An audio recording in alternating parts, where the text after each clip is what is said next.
Hello everyone, welcome back to Sana Kishore log. ಇವತ್ತು Saturday ಆದ್ದರಿಂದ Saturday ಅಂದರೆ ಆಲ್ಮೋಸ್ಟ್ ನಮ್ಮ ಮನೇಲಿ ಎಲ್ಲ ಕೆಲಸನೂ ಕೂಡ ಲೇಟೇ ಆಗೋದು. ಏನಕ್ಕೆ ಅಂದರೆ ಎದ್ದೇಳೋದು ಕೂಡ ಲೇಟು. ಸ್ಯಾಟರ್ಡೆ ಮಾತ್ರ ಕಿಶೋರಿಗೆ ರಜೆ ಇರುತ್ತೆ. ಬೆಳಗ್ಗೆ ಟೈಮ್ ಬೇಗ ಡೈಲಿ ಅವರು ಒಂದು 6 o'clock ಅಥವಾ 6:30ಗೆಲ್ಲ ಅವ್ರು ಕೆಲ್ಸಕ್ಕೆ ಹೋಗ್ಬೇಕಾದ್ರಿಂದ ಸ್ಯಾಟರ್ಡೆ ಮಾತ್ರ ಎದ್ದೇಳೋದು ಲೇಟ್ ಮಾಡ್ತಾರೆ. ಇಲ್ಲಿ ಅಕ್ಕಪಕ್ಕ ಅಂತೂ ಕೂಳಿಗಳಿರೋದ್ರಿಂದ ತುಂಬ ಸೌಂಡ್ ಆಗ್ತಾ ಇರುತ್ತೆ. ಅವಾಗವಾಗ ರೆಕಾರ್ಡಲ್ಲಿ ಕೂಡ ಕೇಳಿಸ್ತಾ ಇರುತ್ತೆ.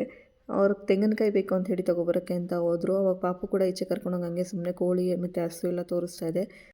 ಕಿಶೋರ್ಗೆ ರಾಗಿ ರೊಟ್ಟಿ ಆಗಿರ್ಬೋದು ಅಥವಾ ರವೆ ರೊಟ್ಟಿ ಆಗಿರ್ಬೋದು, ಈ ಥರ ರೊಟ್ಟಿ ಅಂದರೆ ಸ್ವಲ್ಪ ಇಷ್ಟಪಡ್ತಾರೆ. ಅದು ಅಲ್ಲದೆ ನನಗೂ ಕೂಡ ತುಂಬಾ ಕೆಮ್ಮಿತ್ತು, ಹಾಗೆ ಪಾಪುಗೂ ಕೂಡ ಕೆಮ್ಮಿತ್ತು, ಕಿಶೋರ್ಗೂ ಕೂಡ ಜ್ವರ ಇತ್ತು ಅಂತೇಳಿ ರಾಗಿ ರೊಟ್ಟಿನೇ ಮಾಡೋಣ ಇವತ್ತು, ಅದು ಎಲ್ಲದಕ್ಕೂ ಕೂಡ ಸ್ವಲ್ಪ ಸರಿ ಹೋಗುತ್ತೆ ಅಂತೇಳಿ ರಾಗಿ ರೊಟ್ಟಿ ಮಾಡಿದ್ದೀನಿ. ಹಾಗೆ ಕಾಯಿ ಚಟ್ನಿ ಆಡ್ಸೋಣ ಅಂದ್ಕೊಂಡೆ. ಅವ್ರು ಕಾಯಿ ಚಟ್ನಿ ಏನು ಬೇಡ, ಉಪ್ಪೆಸರು ಖಾರ ಹಾಕ್ಕೊಡು ಅಂತ ಹೇಳಿದ್ರು ಅಂತೇಳಿ ಅದ್ರ ಜೊತೆಗೆ ಸ್ವಲ್ಪ ಕಾಯಿ ಈರುಳ್ಳಿ ಎಲ್ಲ ಹಾಕಿ ಮಸಾಲೆ ರೊಟ್ಟಿ ಮಾಡೋಣ ಅಂತೇಳಿ ಮಾಡಿದ್ದೀನಿ. ಫುಲ್ ರೆಸಿಪಿ ಬೇಕಾದರೆ ಫುಲ್ ಲಾಂಗ್ ವೀಡಿಯೋ ಚೆಕ್ ಮಾಡಿ. ಈ ರೀತಿ ತುಂಬ ಚೆನ್ನಾಗಿ ನೀವು ರೊಟ್ಟಿನ ಮಾಡ್ಕೋಬೋದು. ಮಧ್ಯದಲ್ಲಿ ನನ್ನ ಮಗಳು ಕೂಡ ಮಾತಾಡ್ತಾ ಇರ್ತಾಳೆ ನೋಡಿ, ಅವಳು ಇಟ್ಕೊಂಡೇ ನಾನು ರೆಕಾರ್ಡ್ ಮಾಡಬೇಕು. ಈ ರೀತಿ ಉಪ್ಕೊಂಡು ಬರುತ್ತೆ, ತುಂಬ ಚೆನ್ನಾಗಿ ಬರುತ್ತೆ, ಸ್ಮೂತಾಗೂ ಕೂಡ ಇರುತ್ತೆ, ಹಾಗೆ ಕ್ರಿಸ್ಪಿಯಾಗೂ ಕೂಡ ಇರುತ್ತೆ. ಈ ರೀತಿ ಯಾವ ರೀತಿ ಮಾಡೋದು ಅಂಥೇಳಿ ಫುಲ್ ಲಾಂಗ್ ವೀಡಿಯೋದಲ್ಲಿ ಕೊಟ್ಟಿರ್ತೀನಿ, ನೋಡಿ ಒಂದ್ಸಲಿ ಚೆಕ್ ಮಾಡಿ.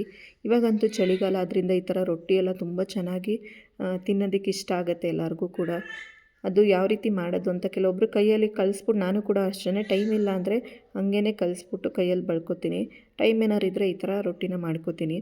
ಇವತ್ತು ಸ್ಯಾಟರ್ಡೆ ಆದ್ದರಿಂದ ಕಿಶೋರು ಎಲ್ಲೋ ಕೆಲ್ಸಕ್ಕೆ ಹೋಗಲ್ವಲ್ಲ, ಮನೆಯಲ್ಲೇ ಇರ್ತಾರಲ್ವ, ಆದ್ದರಿಂದ ಮಾಡೋಣ ಅಂಥೇಳಿ ಈ ಒಂದು ರೊಟ್ಟಿನ ಮಾಡಿದ್ದೆ. ಅದನ್ನು ನಿಮ್ಮ ಹತ್ರನೂ ಕೂಡ ಶೇರ್ ಮಾಡ್ಕೊಂಡಿದ್ದೀನಿ.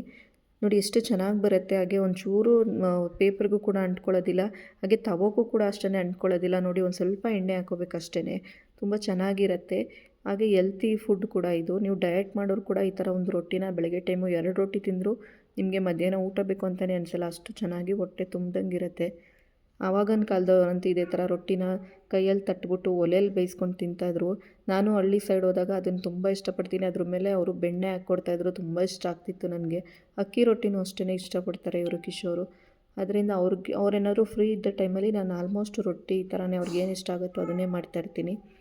ಹಾಗೆ ನನ್ನ ಮಗಳಿಗೂ ಕೂಡ ಊಟ ತಿನ್ನಿಸ್ಬೇಕು ಅಂತೇಳಿ ನಮ್ಮದೆಲ್ಲ ಆದಮೇಲೆ ಅವಳಿಗೂ ಕೂಡ ತಿನ್ನಿಸ್ದೆ. ಅವಳನ್ನ ಮಲಗಿಸ್ಬಿಟ್ಟೇ ಎಲ್ಲ ಕೆಲಸನೂ ಮಾಡ್ಕೋಬೇಕು.